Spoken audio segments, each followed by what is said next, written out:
مرشد کی قبر پر اللہ کی ہزاروں رحمتیں نازل ہوں۔ اللہ تعالی ہمارے مرشد کو جنت میں اعلیٰ مقام عطا فرمائے۔ قبر شریف سے آج تک پھولوں کی خوشبو ختم نہیں ہوئی۔ یہ اس نیک بندے کی زندگی کی سچائی کا ثبوت ہے، جس نے دنیا کی لالچ کو ٹھکرا کر صرف اللہ کی رضا کو اپنا مقصد بنایا۔ ایسے نیک لوگ دنیا سے چلے جاتے ہیں، مگر ان کی خوشبو، ان کی یاد اور ان کا اثر دلوں میں ہمیشہ زندہ رہتا ہے۔ اللہ ہمیں بھی اپنے نیک بندوں سے سچی محبت عطا فرمائے۔ اللہ ہمارے مرشد پر کروڑوں رحمتیں نازل فرمائے، آمین یا رب العالمین۔ ناظرین، اس وقت ہم عادل مرشد کی قبر پر موجود ہیں، لیکن اس وقت بھی جو پھول ہیں وہ تر و تازہ ہیں، اور یہ 2-2 فٹ اس کی لہر جو ہے وہ اتنی زبردست قسم سے یہ پھول ہیں تازے۔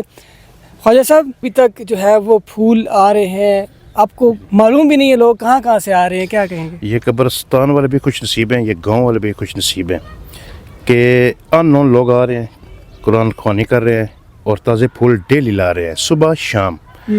تو رات کو بھی کسی پیر میں بھی آتا ہوں، لیکن لوگ بھی آ رہے ہیں آہستہ آہستہ اس کو یہاں پہ رات کو اس کے ساتھ باتیں کرنا، محبت میں اس کے ساتھ۔ ٹھیک ہے جی، اتنا یہ پیارا بچہ تھا کہ ایک دم دنیا کی رونق سے وہ ابدی نیند یا کے سو گیا ہے۔ تو ہم یہ ساتھ والی جو قبریں ہیں یہ 2 لوگ جو اس کی والدہ اور والد، یہ اس کے خواب میں آئے تھے، اور یہ اپنی والدہ کے ساتھ اور والد کے ساتھ یہ دفن ہے۔ یہ تینوں قبریں، وہ والدہ ہے، یہ والد ہے اور یہ عادل مرشد خود ہے۔ یہ تینوں قبریں اکٹھی ہیں، اور جو اس نے وہ اپنی خواب میں دکھائی تھی کہ مجھے امی ابو بلا رہے ہیں، اور اس نے مجھے یہاں پہ لا کے یہاں پہ کہا تھا کہ مجھے دفن کرنا ہے، وہ اس کی وصیت میں نے پوری کی ہے یہ یہاں پہ آ کے۔